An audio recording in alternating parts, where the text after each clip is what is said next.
오늘은 이사야 13장으로 하루를 시작하겠습니다. 이사야 13장에서 23장에 나오는 내용은 여러 이방 나라들에게 하나님의 심판이 임할 것이라고 하는 것을 예언합니다. 바벨론, 블레셋, 모압, 다메색, 애굽과 구스, 그리고 에돔과 아라비아, 두로 등 이 여러 이방 나라들의 심판이 있을 것이라고 하는 것을 예언하는데요. 왜 하나님께서는 이방 나라들의 심판과 멸망을 예언하시는 걸까요? 이것이 이스라엘 백성들과 무슨 상관이 있을까요? 우리가 하루하루 먹고 살기도 바쁘고 힘든데 다른 나라, 다른 사람들한테 신경 쓸 여유가 없는데 왜 이웃 나라들까지 신경을 쓰며 관심을 가져야 하는지 우리가 한번 생각해 보면 좋겠습니다. 결론적으로 말하면 유다가 의지하는 여러 열방들을 하나님께서 하나씩 무너뜨리시는 것을 이 이사야 13장에서 23장에 나오는 내용으로 우리가 생각해 볼 수가 있습니다. 다른 말로 유다 백성은 하나님보다도 아수르를 또 바벨론을 블레셋 나라를 더 의지하려고 했다는 것입니다. 영적으로 이스라엘에게 닥친 문제를 해결하려고 한 것이 아니라 정치적으로, 외교적으로 또 혹은 군사력으로 자신들의 문제를 해결하려고 했던 것이죠. 하나님은 우리가 하나님보다 다른 것을 더 의지하면 내가 더 믿고 의지하는 것들을 하나씩 무너뜨리십니다. 그러므로 우리는 하나님보다 돈을, 하나님보다 건강을, 하나님보다 명예를 더 붙들면 하나님이 거두어 가신다는 것을 우리는 명심하면서 이 본문을 한번 읽어봐야 할 것입니다. 1절에 아모스의 아들 이사야가 바벨론에 대하여 받은 경고라고 말하고 있죠. 여기 경고라고 하는 뜻은 무거운 짐이라고 하는 뜻입니다. 왕이 어떤 신하에게 비밀스러운 명령을 내리게 되면 그 비밀을 유지하기 위해서 가지는 그 심리적인 압박감이 얼마나 큽니까? 하나님이 우리에게 주시는 사명은 무거운 짐처럼 무게감이 있습니다. 저도 마찬가지지만 부담이 되는 어떤 일을 맡는다는 것은 참 어려운 일입니다. 언제든지 내가 하고 싶을 때 하고 하기 싫을 때 하지 않고 쉴 수 있기를 모든 사람들이 다 바라지요. 특별히 결과를 책임져야 되는 자리는 정말 무게감이 느껴집니다. 오늘 이사야 선지자가 받은 무게감, 특별히 이 바벨론 제국이 절대 강자가 되기 전에 이 바벨론의 멸망을 전해야 한다는 것이 이사야에게 얼마나 부담이 되었을까요? 오늘 우리는 이 본문에서 바벨론이 어떤 나라인지 다시 한 번 더 생각해 보기를 원합니다. 바벨론은 성경 역사에서 가장 오래된 도시 중에 하나입니다. 오늘날의 이라크 지역에 있는 위치한 바벨론은 창세기 10장에 나오는 바벨탑 사건 때부터 계속해서 기록이 되고 있습니다. 중간에 한번 망했다가 다시 재건이 되었고 또 아수르 제국에 병합되었다가 다시 아수르 군대를 누르고 신흥 강자가 되었습니다. 그리고 이스라엘 백성들을 바벨론으로 포로로 끌고 가버렸죠.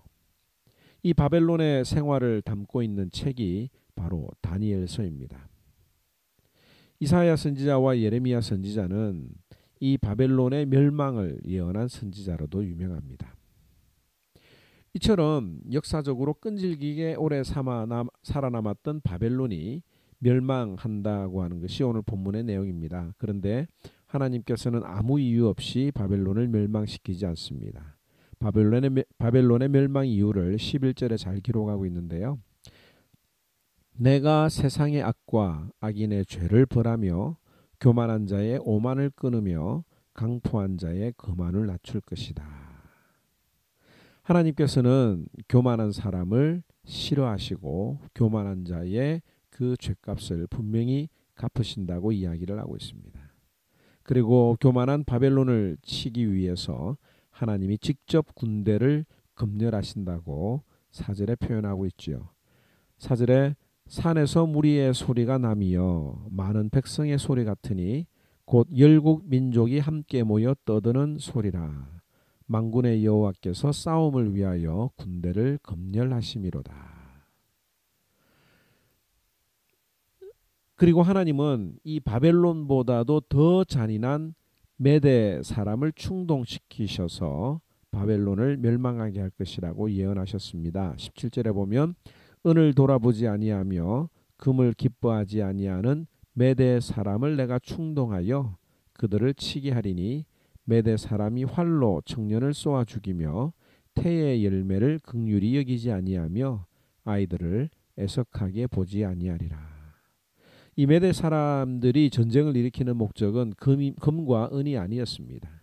전쟁을 통해서 경제적인 이득을 얻기 위해서 전쟁을 하는 것이 아니라 그냥 사람 죽이는 것이 좋아서 전쟁을 하는 그 메대 사람이라고 표현을 하고 있습니다.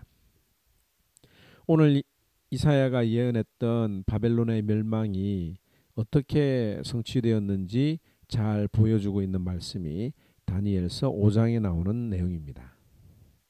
바벨론의 마지막 왕이었던 벨사살 왕이 예루살렘 성전에서 가져온 여러 잔들과 그릇으로 술을 마실 때에 벽에서 한 손가락이 나타났습니다. 그래서 그 한 손가락이 글을 쓰는데 메네메네 데겔 우바르신이라고 하는 글을 쓰게 되죠. 그 글의 내용은 왕을 하나님의 저울에 달아보니 부족함이 보여 왕의 시대가 끝나고 나라가 둘로 나뉠 것이다 라고 하는 그 글을 다니엘이 해석을 하게 됩니다. 그리고 그날 밤에 고레스 왕이 바벨론을 멸망시킴으로써 이 예언이 성취된 것을 우리는 역사적으로 확인할 수가 있습니다. 오늘 우리 이 이사야 13장 말씀을 읽으실 때에 하나님보다도 더 의지하고 하나님보다도 더 사랑하는 것들이 어떻게 완전히 파괴되는지를 우리가 생각하면서 읽어보며 하나님 앞에 겸손하고 하나님을 다시 한번 붙드는 저와 여러분들이 되면 참 좋겠습니다. 제 13장. 아모스의 아들 이사야가 바벨론에 대하여 받은 경고라. 너희는 민둥산 위에 기치를 세우고 소리를 높여 그들을 부르며 손을 흔들어 그들을 존귀한 자의 문에 들어가게 하라. 내가 거룩하게 구별한 자들에게 명령하고 나의 위엄을 기뻐하는 용사들을 불러 나의 노여움을 전하게 하였느니라. 산에서 무리의 소리가 나며 많은 백성의 소리 같으니 곧 열국 민족이 함께 모여 떠드는 소리라. 만군의 여호와께서 싸움을 위하여 군대를 검열하심이로다. 무리가 먼 나라에서 하늘 끝에서 왔으며 곧 여호와와 그의 진노의 병기라. 온 땅을 멸하려 함이로다. 너희는 애곡할지어다. 여호와의 날이 가까웠으니 전능자에게서 멸망이 임할 것이미로다. 그러므로 모든 손에 힘이 풀리고 각 사람의 마음이 녹을 것이라. 그들이 놀라며 괴로움과 슬픔에 사로잡혀 해산에 임박한 여자같이 고통하며 서로 보고 놀라며 얼굴이 불꽃 같으리로다. 보라, 여호와의 날 곧 잔혹히 분냄과 맹렬히 노하는 날이 이르러 땅을 황폐하게 하며 그 중에서 죄인들을 멸하리니 하늘의 별들과 별 무리가 그 빛을 내지 아니하며 해가 돋아도 어두우며 달이 그 빛을 비추지 아니할 것이로다. 내가 세상의 악과 악인의 죄를 보라며 교만한 자의 오만을 끊으며 강포한 자의 거만을 낮출 것이며 내가 사람을 순금보다 희소하게 하며 인생을 오빌의 금보다 희귀하게 하리로다.